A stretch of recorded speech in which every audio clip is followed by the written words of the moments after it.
अब जैसा कि महर्षि दानंद जी ने कहा है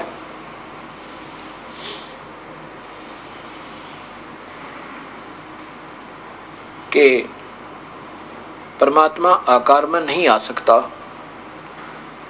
कबीर परमेश्वर है, वो जब चाहे अपना अन्य रूप बनाकर उसी जैसा, क्योंकि मनुष्य रूप में ही ये मनुष्य जैसे आकार में प्रभु सतलोक में है।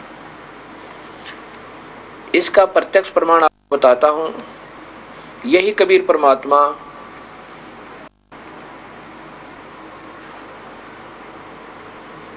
काशी के अंदर 120 वर्ष रहकर काशी में जब आए, कबीर परमेश्वर एक कमल के फूल पर स्वयं ही एक बच्चे का रूप धारण किया था, अन्य रूप मनुष्य का ही, बच्चे का।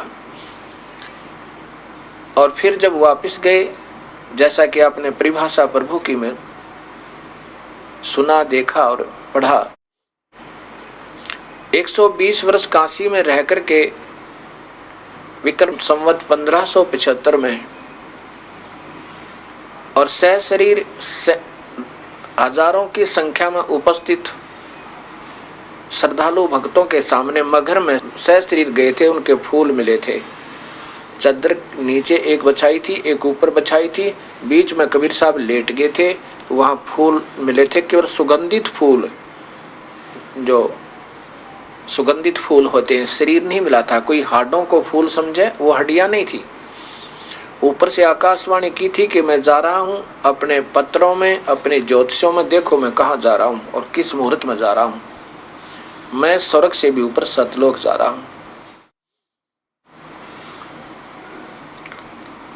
ऐसे चले गए थे विक्रमी संवत 1575 में। विक्रमी संवत 1774 में, विक्रमी संवत 1774 अर्थात 199 वर्ष बाद सतलोक जाने के, कबीर साहब के सतलोक गमन के 199 वर्ष बाद 1774 विक्रमी संवत 1774 में गरीबदास जी का छुडानी गांव में जन्म हुआ, श्री बलराम जी के घर पे। और जब गरीबदास जी 10 वर्ष के हुए, वो पाली जाते थे गौओं के को चराने के लिए अपने ही नाना जी के खेतों में, अपने ही नाना जी के गौओं को लेकर के साथ में अन्य पाली भी जाते थे, गौ चराने जाया करते थे। विक्रमी संवत 1784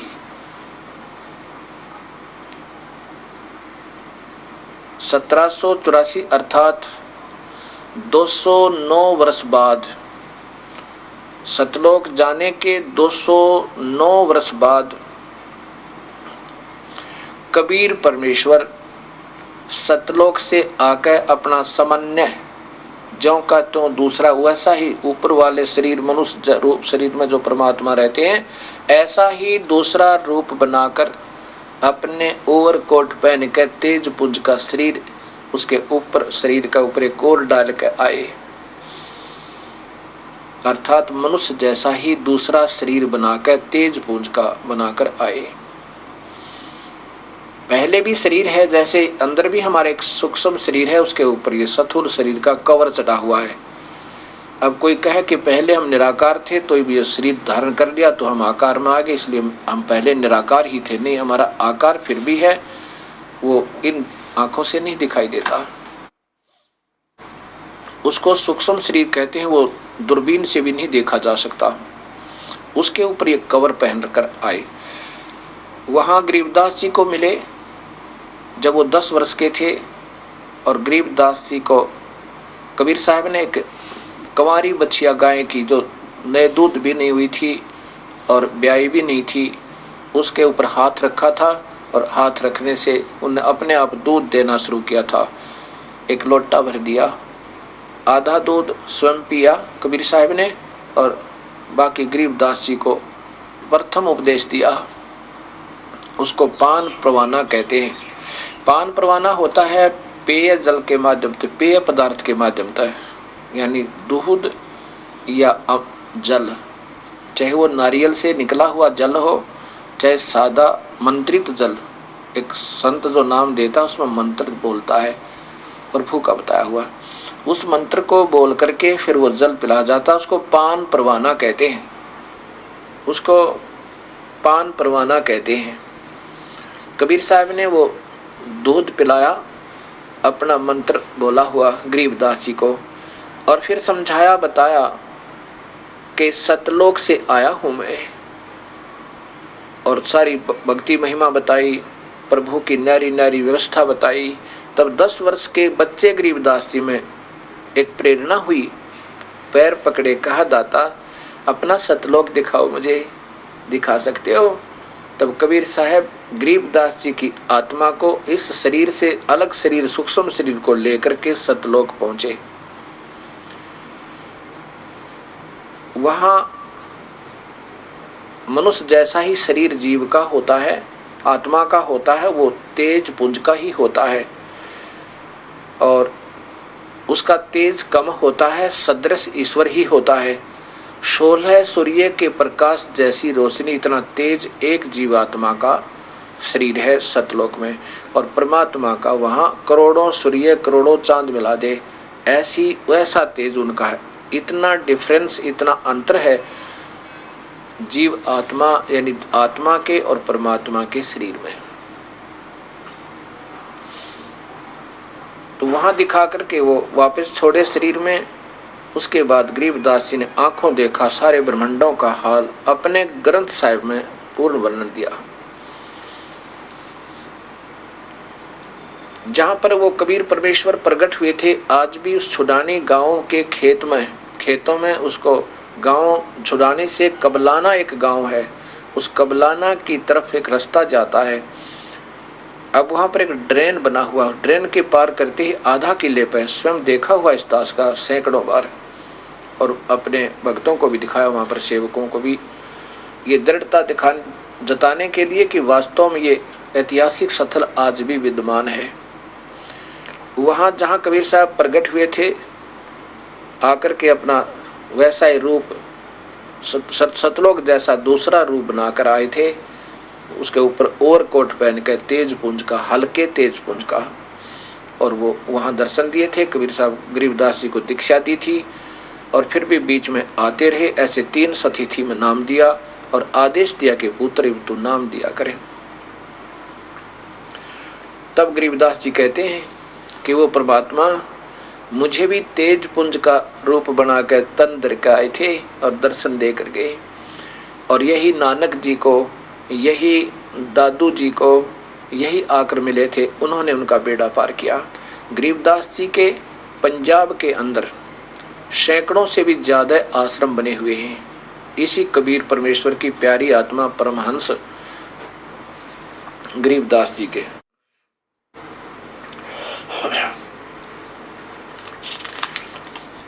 गरीबदास जी ने अपने ग्रंथ साहिब में ब्रह्म वेदी में लिखा है, गैबी ख्याल विशाल सत गुरु अचल दिगंबर थीरे हैं, भक्ति हेत काया दर आए अवगत सहत कबीर हैं। वो तेज पुंज का भक्ति हेत काया धर आए अवगत सत कबीर हैं, यानी ऊपर अपना तेज पुंज का शरीर बनाकर आगे बताएंगे ये इसी में। नानक दादू अगम अगादू तेरी जहाज खेवट सही, सुख सागर के हंस आए भक्ति हिरंबर उरदरी। कोटि भानु पर काश पूर्णी, रोम रोम की लारे है, अचल अभंगी है सतसंगी, अवगत का दीदार है। कोटि भानु करोड़ों सूर्यों जैसा प्रकाश, रोम रोम की लार है, वास्तव में तो उसका ऐसा शरीर है सतलोक में। धन सत गुरु उपदेश देवा 84 भ्रम मेटहि। तेज पुंज तन दे दर कर इस विधि हमको बैठे ही।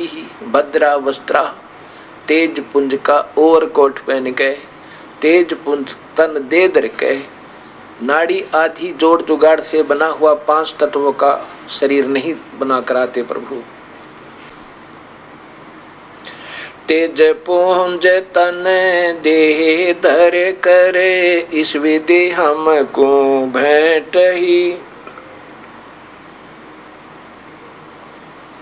धन सत गुरु उपदेश देवा 84 भ्रम मेट ही। धन है मेरे सतगुरुदेव जिन्होंने मुझे आकर उपदेश दिया और मेरा 84 लाख जोनियों का जन्म मरण का चक्कर समाप्त कर दिया, यो भ्रम मेट दिया। शब्द निवास आकाश वाणी यो सतगुरु का रूप है। चंद सुर नहीं पवन पानी न जा छाया धूप है। वो परमात्मा शब्द निवास यानी अमर रूप में रहता है। आकाशवाणी अर्थात वहाँ सतलोक में अपने भक्तों के लिए आकाशवाणी भी करता रहता है। ये ऐसे मेरे प्रभु का ये सब विवरण रूप का मैं बता रहा हूँ। रहता रमता राम साहिब अवगत अलह अलेख है। वही परमात्मा है, रमता रहता रमता यानी रमता माने सर्वव्यापक भी वही है, क्योंकि शक्ति उसकी सर्वव्यापक है। जैसे राजा अपने कार्यालय में या अपने घर पे या देश के किसी दौरे पर आकार में होता है, उसकी निराकार सत्ता, उसकी प्रभुता, उसका भय, उसका धाक कण कण में व्यापक होती है, जिसके कारण सभी सुचारू रहते हैं। बोले पंथ विटम्बवादी कुल का खाविंद एक है। बोले पंथ विटम्बवादी कुल का खाविंद एक है। खाविंद माने खसम, मालिक, पति, परमेश्वर, सबका एक ही मालिक है। ये भूले पंथ, ये नाना रास्ते बना रखे बड़ी आत्माओं ने, ये भूले हुए हैं। रोम रोम में जाप जप ले अष्ट कमल दल मेल है। सुरत नृत को कमल पठावो जादी ही पक बिन तेल है। रोम रोम में जाप जप ले, जो नाम बता रखे हैं, हृदय कसक पूरी कसक के साथ उसका जप जाप कर ले। अष्ट कमल दल मेल है, यानी ये 7 कमल हमारे शरीर में है। अष्ट कमल जो है वो पारब्रह्म सुख, ऊपर जो शरीर इससे बाहर जाएगा, जो पारब्रह्म के अंदर हम जाएंगे, वहाँ एक अष्ट पंखड़ी का एक और कमल है, 8वां कमल है। उसकी 8 ही पंखड़ी है, उसकी भी 8 ही पंखड़ी, लेकिन इस ब्रह्मांड से बाहर है, वो परब्रह्म के लोक में है। वहां पर अष्ट कमल दल मेल है। श्रुत नृत को कमल पठावो जा दीपक बिन तेल है। अपने श्रुत नृत को उस कमल पर भेजो जहां पर प्रकाश है बिना तेल का, और वहां पर वो प्रभु का भी दर्शन है। हरदम खोज है नोज हाजर त्रिवेणी के तीर हैं। दास गरीब तबीब सतगुरु बंदी ही छोड़ कबीर हैं। हरदम खोज है नोज हाजर त्रिवेणी के तीर हैं। दास गरीब तबीब सतगुरु बंदी छोड़ कबीर हैं। अब ये प्रमाण आज भी मौजूद है, और ये तो कोई ज्यादा समय नहीं हुआ है। सन 1717 में गरीबदास जी का अवतरण हुआ, और 61 वर्ष रह करके सन 1778 में छुडानी के अंदर, हरियाणा के जिला पुराना रोहतक अब झज्जर में एक गांव है छोटा सा छुडानी, उस छुडानी गांव में शरीर त्याग दिया 61 वर्ष की आयु में, ऐसे बैठकर स्वाभाविक। वहां पर उनके वंशजों ने, सेवकों ने एक मंदिर बना रखा है, छत्री साहेब नाम तय। वो मंदिर केवल यादगार है कि यहाँ पर ये परमेश्वर की प्यारी आत्मा गरीबदास जी का आए थे और यहाँ पर उन्होंने अपनी लीला की थी, बस केवल ये यादगार है। अब उसमें मंदिर बना लिया, घंटी बांध ली, उसके ऊपर मूर्ति रख ली, कहा कहते हैं यहीं पर आने वालों का उद्धार होगा। ये उनकी अपनी सोच है, अपनी अटकल है। लेकिन ऐसा ही संत जैसा गरीबदास जी, उन्हीं के पद चिन्हों पर चलने वाले परम संत, तीनों नामों के देने वाले, सार शब्द का देने वाला अगर मिलेगा तो जीव मुक्ति होगी, अन्यथा नहीं होगी। मैं जो आगे और बताना चाहता हूँ, गरीबदास जी का एक शिष्य भूमड़ नाम का सैनी, भूमड़ सैनी सहारनपुर से आया करता था, पैर से लंग थी, लंगड़े थे। और अंतिम वर्ष में जब गरीबदास जी ने शरीर छोड़ा यहाँ पे, तो वो उस भूमड़ भक्त ने सहारनपुर से प्रति महीना पूर्णिमा के दिन गुरुदेव के दर्शनार्थ हरियाणा के, उसमें हरियाणा तो नहीं था, यानी रोहतक जिला के अंदर छुडानी गांव में अपने गुरुदेव के दर्शनार्थ आने का कति दृढ़ फैसला किया कि प्रति महीना अपने गुरुदेव के दर्शन करने आया ही करूंगा। और वहां से पैदल चलना, उसमें यातायात के साधन थे नहीं, पैदल आना पैदल जाना, 4-5 दिन जाने में, 4-5 दिन आने में। ऐसा गरीबदास जी ने देखकर कहा कि पुत्र तू अब यहाँ मत आना। इस बात को सुनकर भूमड़ रोने लग गया कि मेरे से कोई गलती होगी प्रभु, ए गुरुदेव। गरीबदास जी ने कहा नहीं पुत्र, कोई गलती नहीं हुई, अब मैं आपके पास वहीं आके रहूंगा कुछ दिन। यहाँ तो मेरा कार्य पूरा हुआ, बच्चों की प्रवेश कर दी, क्योंकि गरीबदास जी ने शादी करवाई, उनके संतान हुई। ऐसे ही गरीबदास जी विक्रमी 1978 में भादुआ के उतरते की, यानी भादुआ सुदी द्वितीया के दिन शरीर छोड़कर, और 6 महीने के, लगभग 6 महीने के बाद बसंत पंचमी के दिन वहां फिर उसी शरीर में ज्यों का त्यों सहारनपुर में प्रकट हो गए, मनुष्य शरीर धार के, और भूमड़ से मिले जाके। 6 महीने तक भूमड़ रोता रहा कि गुरु जी का आदेश है कि छुडानी नहीं आना, और मैं दर्शन बिन रह नहीं सकता, जैसे सर्प मणि बिना और मीन जल बिन तड़पती है, ऐसे रो रो का बुरा हाल किया। और सोचता रहा कि प्रभु अवश्य मेरे से कोई गलती बनी है, आपने मेरे को छुडानी आने से मना कर दिया। ए दाता, ऐसी क्या भूल बनी दास पे, अक्षमा कर दो, आपका बच्चा आपके चरणों की धूल हो, मुझे दर्शन दे दो दाता, मेरी गलती बता दो मालिक, और आदेश बिना मैं आऊं तो भाई मेरे को, मैं जो है भक्तिहीन हो जाऊंगा, गुरु मर्यादा भंग हो जाएगी। इस डर से छुडानी भी नहीं आया। 6 महीने के बाद बसंत पंचमी के दिन जब गरीबदास जी वहां पर जाके मनुष्य शरीर धारण करके वैसा ही ज्यों का त्यों जैसा छुडानी में थे, 61 साल की आयु जैसा ही भूमड़ से मिले, भूमड़ चरणों में गिर गए और गिर के रो के पूछते हैं, प्रभु दास पे कोई गलती हुई? ए दाता, आपने बता दो, मुझे कोई गलती हो गई होता है। तो गरीबदास जी कहने लगे, पुत्र कोई गलती नहीं हुई तेरे थे, अब मैं तेरे पास ही रहा करूंगा। अब ज्यादा ना लंबा बता करके मैं ये बताना चाहता हूं कि वहां 35 वर्ष रहे गरीबदास जी, और हिंदू और मुसलमान उनके शिष्य हुए। वहां पर पुरानी अनाज मंडी में गरीब सराय नाम से मोहल्ला बना हुआ, गरीबदास जी के नाम था। और 61 वहां 35 वर्ष रह करके गरीबदास जी ने जो शरीर छोड़ा, तो वहां सहारनपुर से 2 घोड़ों पर सवार होकर वहां के सेवक छुडानी आए, ये पता करने के लिए कि महाराज जी का ने शरीर त्याग दिया है गरीबदास जी ने, उसका अंतिम संस्कार कहाँ करना है, छुडानी में लाएं सबको या सहारनपुर में ही उनका अंतिम संस्कार कर दें। जब वो दोनों घुड़सवार वो सेवक छुडानी में आए, उन्होंने कहा कि गुरुदेव ने, गरीबदास जी ने प्राण त्याग दिए हैं, शरीर त्याग दिया है, और उनका सब यहाँ लाना है या वहीं अंतिम संस्कार कर दें, जैसे आपका आदेश हो ऐसे करेंगे।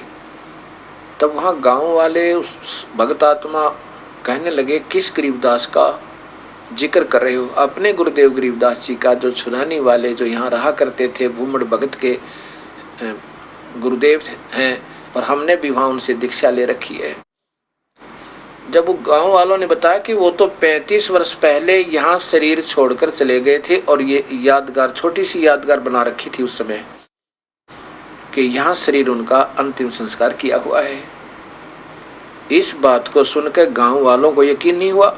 वहां से फिर 2 घोड़े और लेकर के उनके साथ 2 घुड़सवार वहां सहारनपुर गए, छुड़ाने वाले। जब उन्होंने वहां जाकर देखा कि ज्यों का त्यों शरीर, वो शरीर त्यागा हुआ उन महान आत्मा का, तब छुड़ाने वालों ने हाथ जोड़कर कहा उन भक्तों ने कि इनकी लीला अपरंपार है, यही अंतिम संस्कार कर दो। आज भी वो छत्री साहब नाम से वहां यादगार बनी हुई है। सहारनपुर में चलकाना रोड से कलसिया रोड जाता है। चलकाना रोड से कलसिया रोड पर चलते ही लगभग आधा किलोमीटर भी नहीं है, लेफ्ट हैंड को छत्री साहब आज संत गरीबदास जी महाराज की वहां बनी हुई है। वो बहुत पुरानी होगी थी। ये दास उसको देखने जब गए, मेरे साथ सेवक भी थे, वो जीर्ण शीर्ण सी हो चुकी थी।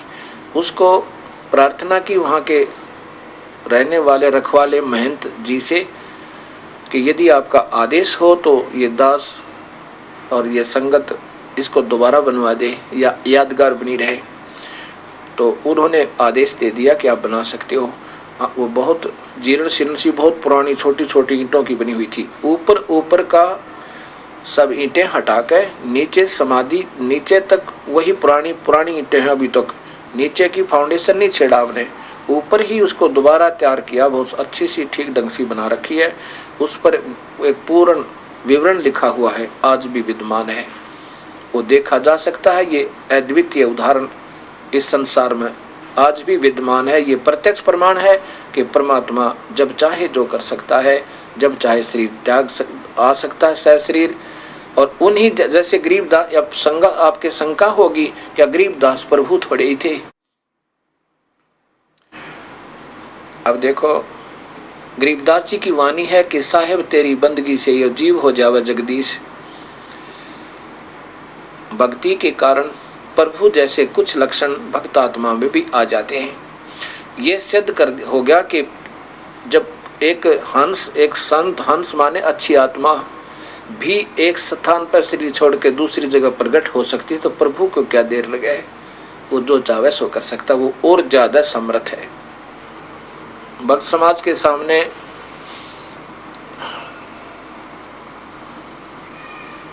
मैं चाहता हूं कि आज वर्तमान में जितने भी महापुरुष भक्ति मार्ग को प्रशस्त कर रहे हैं, उनके अनुयायी पंथ बने हुए हैं, उन सबके ही शास्त्र दिखाऊं। मैं अपनी तरफ से कुछ नहीं कहना चाहता, मुझे क्षमा करना। और जिससे ठीक है, जो उन नहीं मानेंगे तो लगे रहेंगे। हो सके भविष्य में इन भक्तों को जो पुण्य आत्मा है वो अपना सत मार्ग पकड़ जाए। ये देखिएगा,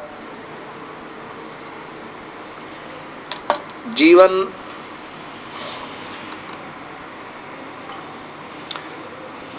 शिक्षा निरंकारी बाबा गुरबचन सिंह जी महाराज, और ये इनके ऊपर देखिएगा,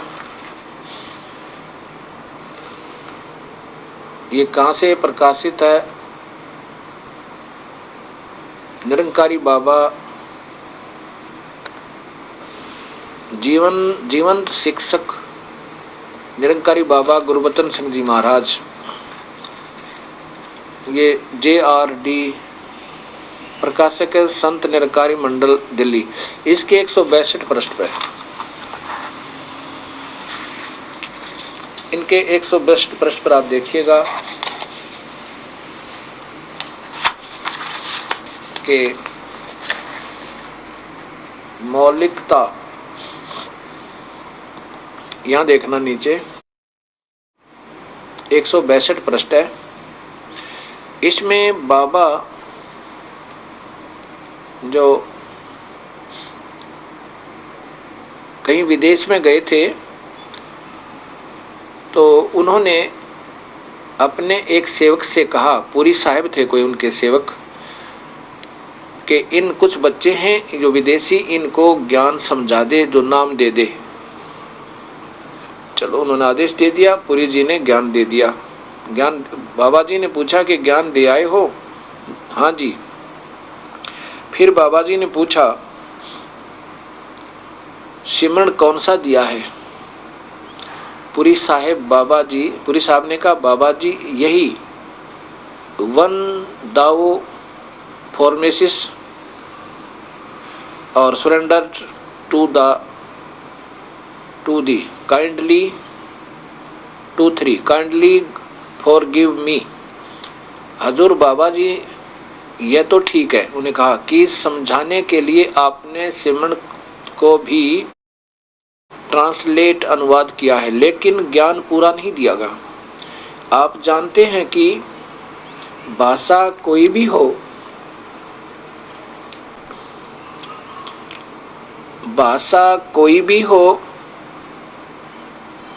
गणित के फार्मूले भी वही जुबान पर चढ़ जाते हैं जो मौलिक होते हैं। इसी प्रकार ज्ञान किसी भी भाषा में दिया जाए, सिमरन एक ही है। एक तू ही निरंकार, मैं तेरी शरण, मुझे बख्श लो। ये मंत्र है इन महर्षि जियों का, इन महाराज जियों का। ये मंत्र है क्या है कि एक तू ही निरंकार, मैं तेरी शरण, मुझे बख्श लो। ये देते हैं बाबा गुरबचन सिंह जी महाराज के द्वारा ये लिखी हुई है कि ये हमारे इसमें निरंकारी मंडल में ये नाम दिया जाता है। अब इनका तो सीधा सा यहीं से आप समझ लिए कि कितना इससे क्या लाभ होगा। जब मंत्र ही गलत है, बीज ही व्यर्थ है, आम का बीज है ही नहीं, महिमा आम की गा रहे हैं और कहते हैं परमात्मा निराकार है। निराकार कैसा? ये प्रकाश को भी निराकार नहीं मानते, कहते हैं परमात्मा का क्या? परमात्मा देखो ये क्या सेफ है आपके बीच में, ये क्या है बीच में? कुछ नहीं, बस। तो फिर उसका क्या आकार है? वो तो ऐसा है, नाम यही है बस। तू ही एक निरंकार, मुझे बख्श लो। तू ही एक निरंकार, मैं तेरी शरण हूं, मुझे बख्श लो। और खाना पीना मौज करो, खाने की कोई आंट नहीं। हजारों की संख्या में भक्तात्मा इस दास के पास आए हैं। उन्होंने बताया है कि हमारे को तो बड़ा धोखा लगा है। जहाँ पर कोई परहेज ही नहीं उस परमात्मा को, जब यहाँ के हमारे चस्के नहीं छूटे और जाना उस परमेश्वर के पास, ये निराकार, ये काल तक के साधक ही अभी तक अनजान पने में अपनी भक्ति को सत्य मानकर इसमें उलझे पड़े हैं। ये स्वयं भी धोखे में है और साथ में लाखों और करोड़ों की संख्या में भोली आत्माओं को अपने पीछे लगा रहे हैं। ये प्रभु के दोषी होंगे। इन्होंने फिर वेदों से प्रारंभ करना चाहिए, गुरु ग्रंथ साहिब से प्रारंभ करना चाहिए, कुरान शरीफ से प्रारंभ करना चाहिए, पवित्र बाइबल को फिर देखना चाहिए। जब जाकर के ये सारा भक्ति मार्ग सीधा होगा। नहीं तो ठीक आपकी मौज, जैसे आपको ठीक लगे करते रहना। इस दास की ड्यूटी लगाई है प्रभु ने, हम अपना कार्य पूरा करेंगे। और भी बहुत से पंथ हैं। अब बहुत सी शंकाएं भी आती हैं भक्तात्माओं पर, नया ज्ञान होता है, उसमें सभी को ये एकदम अजीब सा लगता है। लेकिन अजीब तो इसलिए बन गया कि क्योंकि ये सत्य है और ऐसे हमने पहले ज्यादा सुन लिया। जब प्रभु एक है, उसका मार्ग भी एक ही होगा, नाना नहीं हो सकते। उनका वेद एक है, ज्ञान एक है चारों वेदों में, और वहीं से हमने प्रारंभ करना होगा, तब ये हमारा उलझा हुआ ज्ञान फिर सुलझेगा। अब बहुत से प्रश्न हमारे ऊपर पास आए हैं, बड़े प्यार भरे और प्रशंसा भरे हुए पत्र, श्रद्धा भाव से भरे हुए पत्र, और कह रहे हैं कि ये इतना अनमोल ज्ञान और ये बिल्कुल सच्चाई है परमात्मा अभी तक कहाँ छुपी हुई थी। देखो, मनुष्य जन्म का वास्तविक उद्देश्य केवल प्रभु प्राप्ति है। बाकी तो हम अपना प्रारंभ भोग रहे हैं। कोई अच्छे पुण्यकर्मी प्राणी हैं, उनको यहाँ कार, कोठियाँ, फैक्ट्री, राजा, मंत्री बने हुए हैं, ठीक, अपनी मलाई खा रहे, खाते रहो। इस जीवन में हमने फिर तैयारी करनी है, और वो तैयारी होगी सत भक्ति तय पूरे संत के माध्यम से पूर्ण परमात्मा का नाम ढंग से विधि से लेकर के। फिर बीड़ी, शराब, मांस, तम्बाकू कभी नहीं पीना, आन उपासना नहीं करनी, एक प्रभु की भक्ति जैसे गुरुदेव ने बताई ऐसे पूर्ण परमात्मा का भजन करते रहना, उससे बात बनेगी। अन्य साधना से जीव को कोई भी लाभ नहीं होगा, ये शास्त्र और गीता प्रमाण देती है। आदरणीय बाबा गुरबचन सिंह जी के, निरंकारी जी के आपने विचार सुने कि वो मानते हैं कि तू ही एक निरंकार है, तू निराकार है, तेरा कोई आकार नहीं है। और दूसरी तरफ प्रमाण देते हैं स्वयं अपने ही कलम से। ये देखियो अवतार दर्शन, इसके प्रश्न नंबर 5 पे पहले ये देखिएगा। अवतार दर्शन, डॉक्टर जगन्नाथ शर्मा हंस, PhD D.Litt इनके लेखक हैं, और प्रकाशन विभाग संत निरंकारी मिशन मंडल दिल्ली। इसके प्रश्न नंबर 5 पर गीता जी और यजुर्वेद को साथ लेकर अथर्ववेद का प्रमाण देते हुए महापुरुष जी कहते हैं, यहां देखिएगा गीता अध्याय 4 के श्लोक नंबर 7 में, अर्थात हे अर्जुन, जब जब धर्म की हानि और अधर्म की वृद्धि होती है, मैं साकार रूप में प्रकट होता हूं। अब यहां तो ये प्रमाण दे रहे हैं, तो देखियो पूरा देखो इसको एक बार। अब देखो गीता अध्याय नंबर 4 के श्लोक नंबर 7 में कि मैं साकार रूप में प्रकट होता हूं, यानी कृष्ण को ये भगवान मानते हैं। और अथर्ववेद के अध्याय मंडल नंबर 5 के सूक्त नंबर 1 का श्लोक नंबर प्रथम में ये कहते हैं, यह सत्य है कि गुप्त रहस्य है, और जो अविनाशी नित्य दिव्य जन्म वाला परमात्मा धर्म की रक्षा के लिए मनुष्य आदि योनियों में प्राप्त होता है। ये इसका इन्होंने श्लोक का सहारा लिया। इसी के प्रश्न नंबर 20 पर देखिएगा,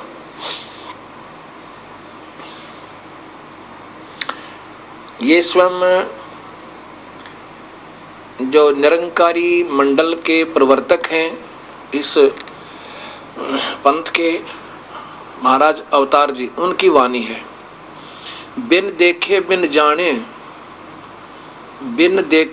जाने ए पर कम न ओण उचारे नाम, पहलों दर्शन मगरों प्रीत फिर भावे कोई जप करे, कह अवतार बिना रब देखे आप नहीं, जाप नहीं वो तो विरलाप करे। फिर अवतार जी की आज्ञावाणी देखिए, अल्लाह ईश्वर गाड वाहे गुरु, इसके ही सारे नाम, राम मोहम्मद नानक ईसा, एक से एक प्यारे नाम, निरंकार है नाम आज का। ये नया जाप बता दिया, निरंकार है आज का नाम उसका, निरंकार है नाम आज का, यह भी कोई पुकारे नाम, बिन देखे बिन जाने इसको व्यर्था कोई उचारे नाम, पहले दर्शन पीछे प्रीति फिर चाहे कोई जप करे, कह अवतार बिना हर देखे जाप नहीं विरलाप करे।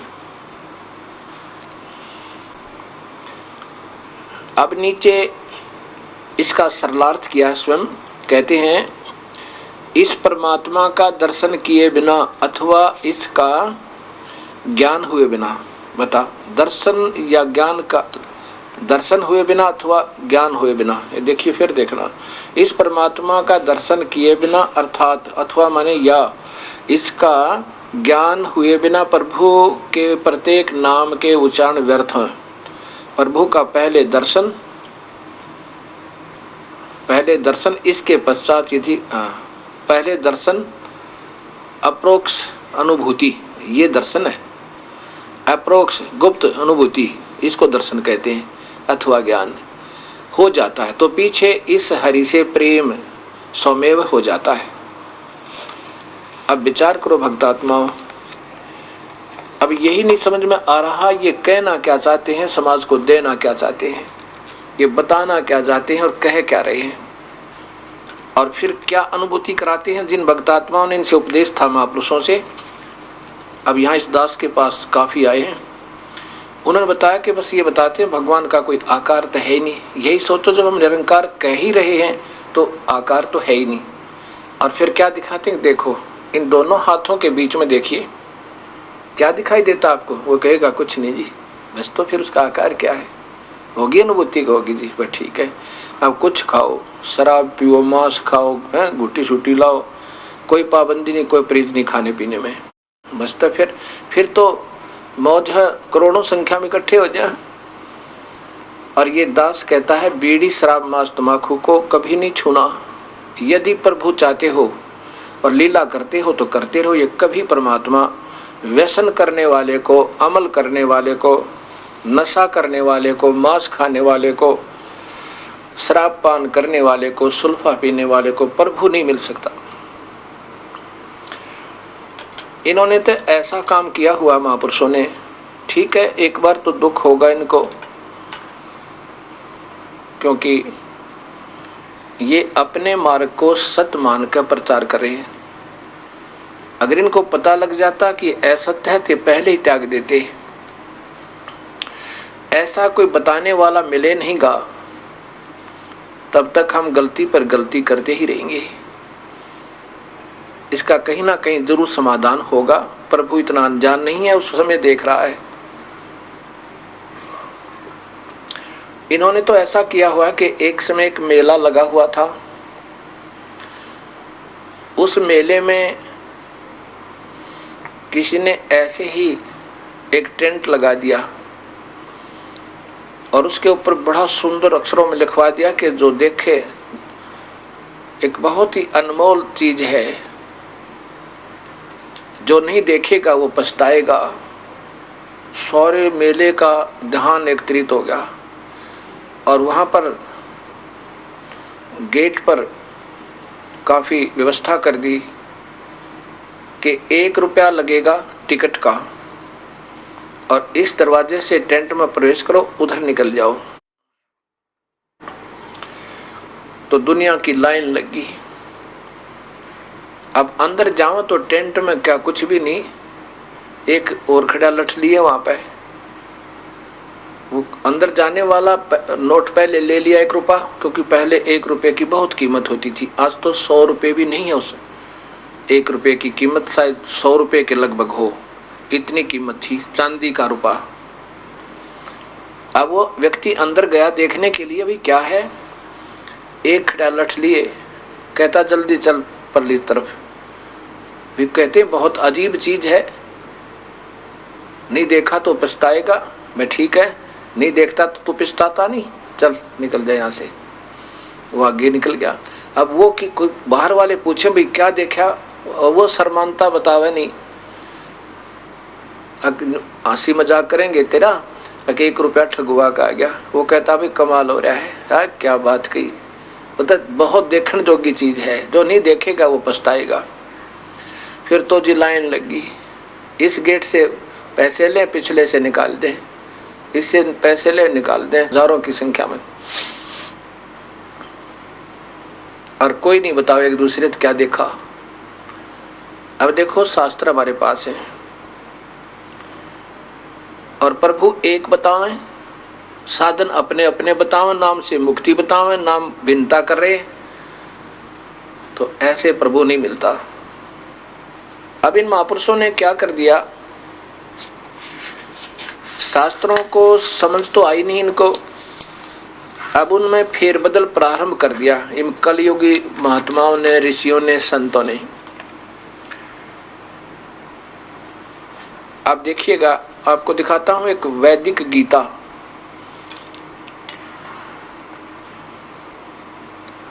हरियाणा में जिला झज्जर के अंदर एक गुरुकुल है, झज्जर गुरुकुल।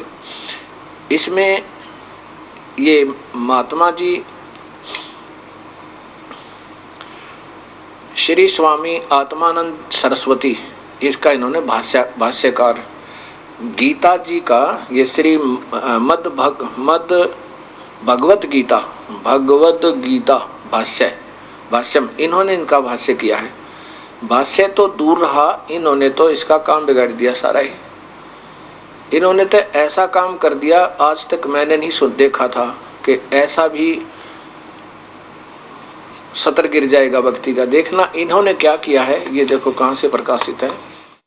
वैदिक गीता, ऊपर देखिएगा, वैदिक गीता मध्य भगवत गीता भाष्यम विवरणोपेतम, भाष्यकार श्री स्वामी आत्मानंद जी सरस्वती, प्रकाशक है हरियाणा साहित्य संस्थान गुरुकुल झज्जर, जिला झज्जर,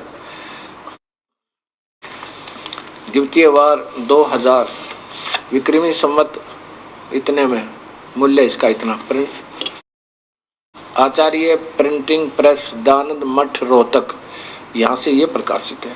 इन्होंने क्या कर दिया कि जो गीता है वो सही नहीं है, जो गीता है वो सही नहीं है, उसमें बहुत कुछ गलतियां, यानी जानबूझ करके कुछ श्लोक मिलाए हुए हैं।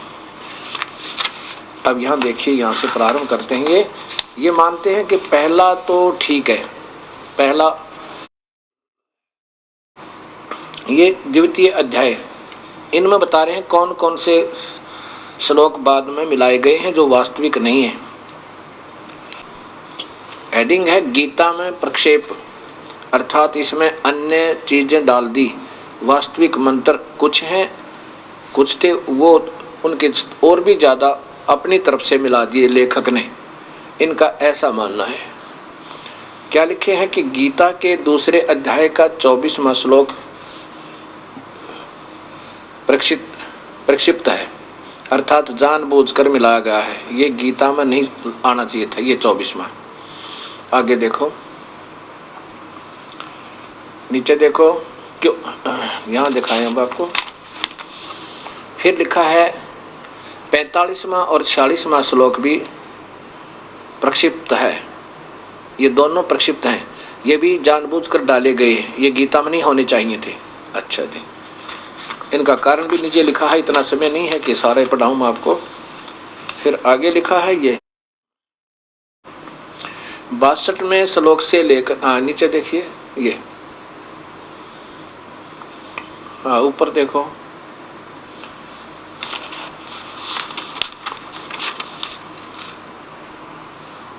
इन्होंने ये अगति, ये देखो। अब तृतीय अध्याय में क्या किया है कि तीसरे अध्याय में 30, 31 और 32 ये श्लोक व्यर्थ है, अर्थात ये नहीं होने चाहिए थे इसमें। आगे फिर देखो, अब चौथे अध्याय में प्रारंभ से लेकर 25 श्लोक, एक से लेकर चौथे अध्याय का 1 से लेकर 25 श्लोक नहीं चाहिए थे इसमें, ये जानबूझ कर डाले गए, प्रक्षिप्त है। अच्छा आगे देखिए,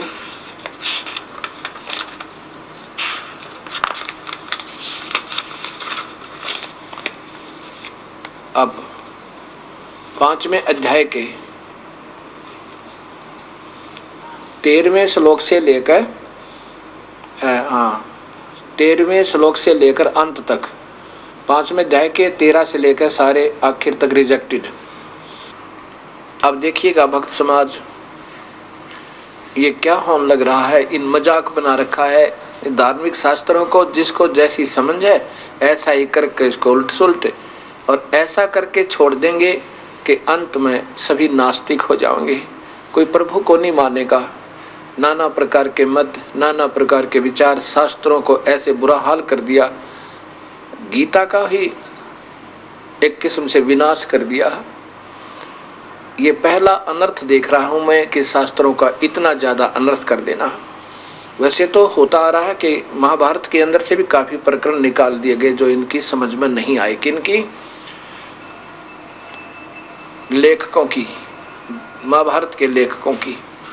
और ऐसे ही ये ओमानंद जी सरस्वती जी ने, आर्य समाज के यहाँ के गुरुकुल झज्जर के ये संस्थापक भी माने जाते हैं, अर्थात यहाँ के बहुत ही अच्छे प्रभुताशाली महात्मा माने जाते हैं।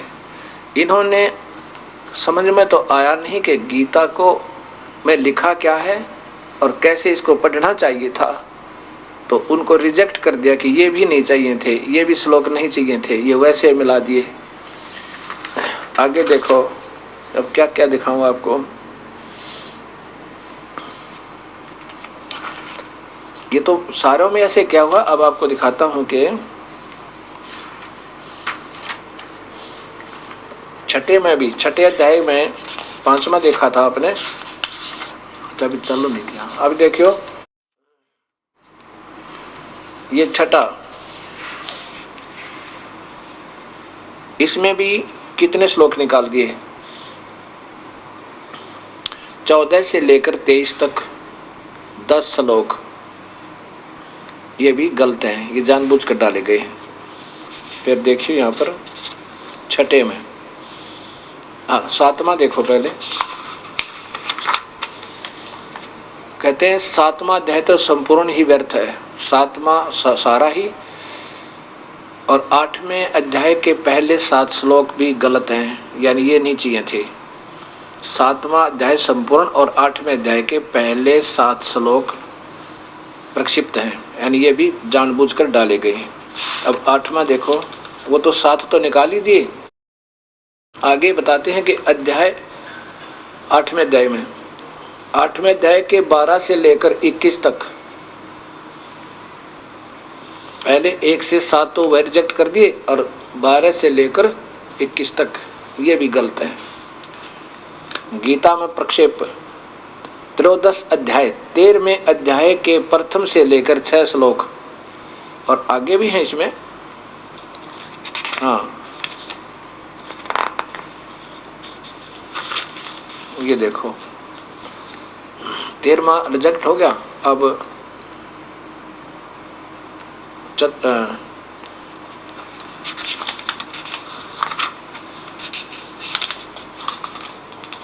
ये 14वां अध्याय है। 14वें अध्याय में, 14वें अध्याय में दूसरा, तीसरा और चौथा श्लोक प्रक्षिप्त है। 14वें अध्याय का दूसरा, तीसरा और चौथा ये नहीं चाहिए थे। अच्छा आगे देखो, आगे है, इसके बाद इस अध्याय के 29वां श्लोक भी प्रक्षिप्त है, 29वां भी नहीं चाहिए था। तेरे 7वें में, 29वें में स्पष्ट लिखा है, अब दिखाऊंगा आपको 29वां, इसमें क्या लिखा है कि वो तत्परम, वो तत्परम। अच्छा देखो ना, हाँ आगे देखो 29वां प्रक्षिप्त है, तो हो गया। आगे देखिए यहाँ ये पंचदश अध्याय, 15वां अध्याय सारा ही प्रक्षिप्त है, 5वां अध्याय तो सारा ही रिजेक्टेड है। 14वें, हाँ ये इसका कारण बता रहे हैं किस कारण से, 15वां तो बिल्कुल रिजेक्टेड है। आगे देखो 17वां, 16वां अध्याय में, 16वें अध्याय में 18वां, 19वां और 10वां, 20वां श्लोक प्रक्षिप्त है। इसमें 18वां, 19वां, 20वां और 16, 15 तो सारा रिजेक्ट है। क्यों रिजेक्ट है? क्योंकि इनकी बुद्धि से बाहर है कि ये 3 भगवान कहाँ से लिख दिए गीता में। अब 7वें अध्याय में है, 17वें अध्याय में 5वां और 6वां श्लोक प्रक्षिप्त है। अच्छा आगे देखो 8वें अध्याय में 5 से 58 तक, 50 से 58 तक 9 श्लोक प्रक्षिप्त हैं, और 64 से 71 तक भी प्रक्षिप्त है। यहाँ देखिएगा इधर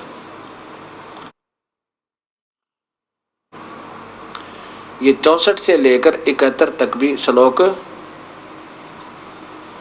प्रक्षिप्त है। 64 से 71 भी रिजेक्ट कर दिए और 50 से 58 भी रिजेक्ट कर दिए। इन्होंने रिजेक्ट कर दिया अपनी मर्जी तय और ये गीता बना दी। इसमें आगे फिर अपने हिसाब से इस गीता को, वैसे वास्तव में इनकी तरफ से बनाई हुई गीता के सारे ही ज्यादा से ज्यादा 100 श्लोक भी नहीं बनेंगे। सारा इतनी गीता, ये तो वैसे इनका अपना टिप्पणी थी और यहाँ से गीता प्रारंभ करते हैं ये, जिसमें कुछ श्लोक प्रथम दूसरे अध्याय के चौथे के साथ मिला लिए कि ये यहाँ होने चाहिए थे, ये यहाँ होने चाहिए थे। कमाल की बात है।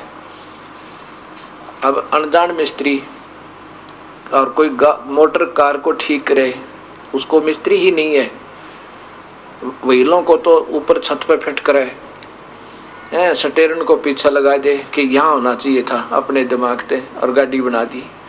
अब यहाँ देखो, ज्यादा ना बता करके मैं 15वां अध्याय ही देता हूं जो इन्होंने पूरा ही रिजेक्ट कर दिया। क्यों कर दिया? क्योंकि ये नहीं मानना चाहते कि परमात्मा कोई और भी है, केवल एक ही प्रभु है। ये इनका मानना यही है, दूसरा सिद्ध होना ही नहीं चाहिए। इन शास्त्रों को ही खत्म कर दो। बताओ इससे मिलेगा क्या?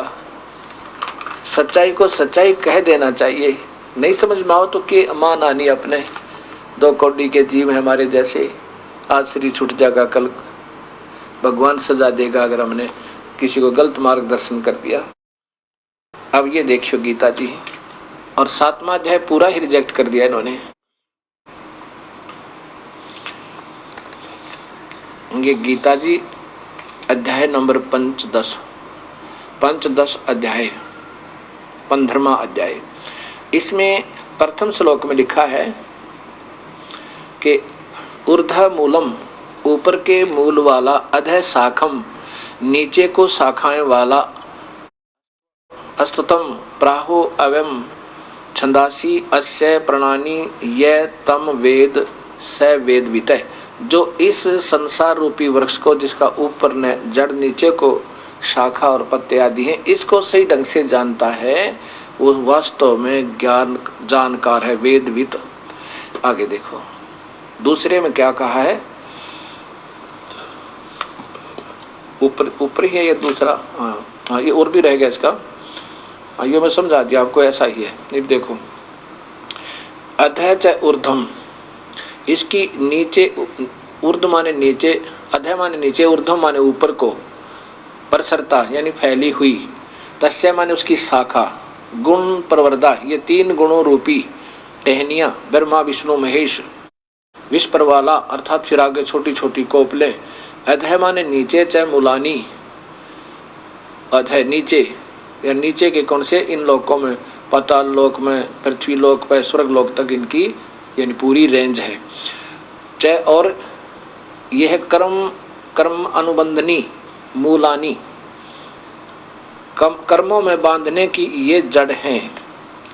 ब्रह्मा विष्णु महेश रूपी ये शाखा जो नीचे को फैली हुई है, टहनियां, शाखा, ये इस कर्म बांधने की मुख्य कारण है इस जीवात्मा की। इस संसार रूपी वृक्ष की तीनों गुण रूप, रजगुण ब्रह्मा, सतगुण विष्णु, तमगुण शिवजी, फैली हुई लिखना था, फैली हुई।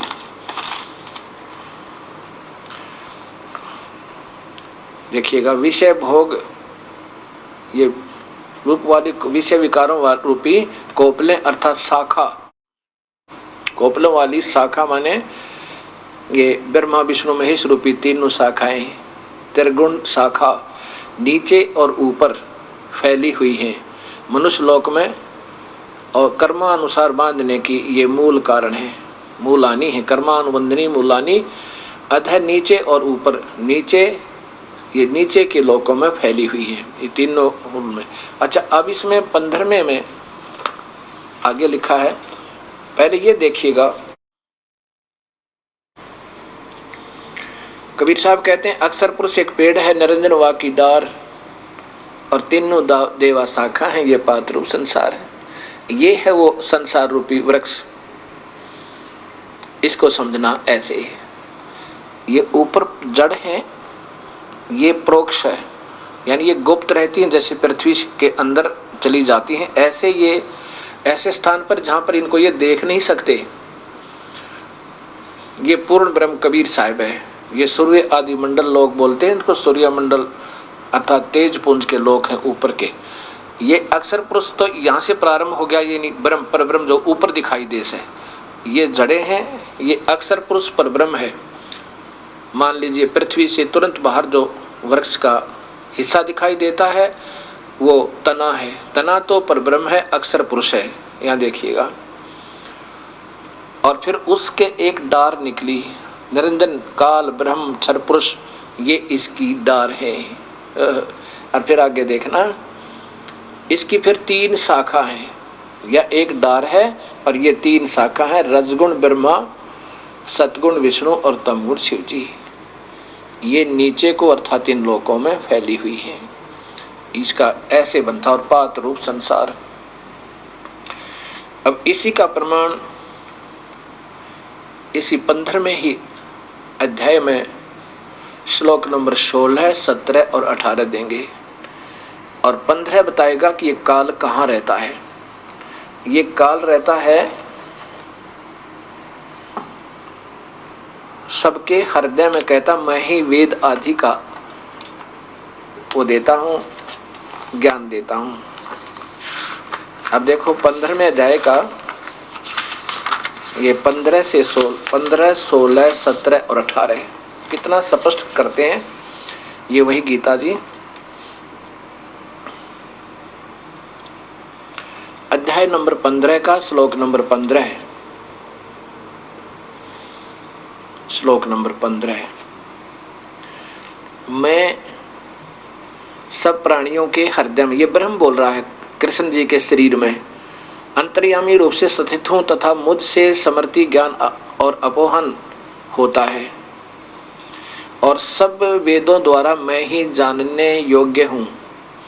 वेद यानी जाना जाता हूँ, वेदांत करता और वेदांत को जानने वाला मैं ही हूँ। अच्छा, अब देखो इसमें 16 में, ये 16 में स्पष्ट लिखा है कि इसमें 2 भगवान हैं।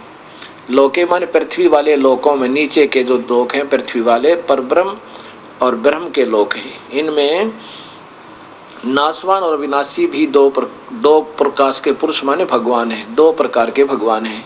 और इसी प्रकार 2 स्थिति जीवों की है कि संपूर्ण प्राणियों के शरीर तो नासवान है और जीवात्मा अविनाशी है। 15वां देखो,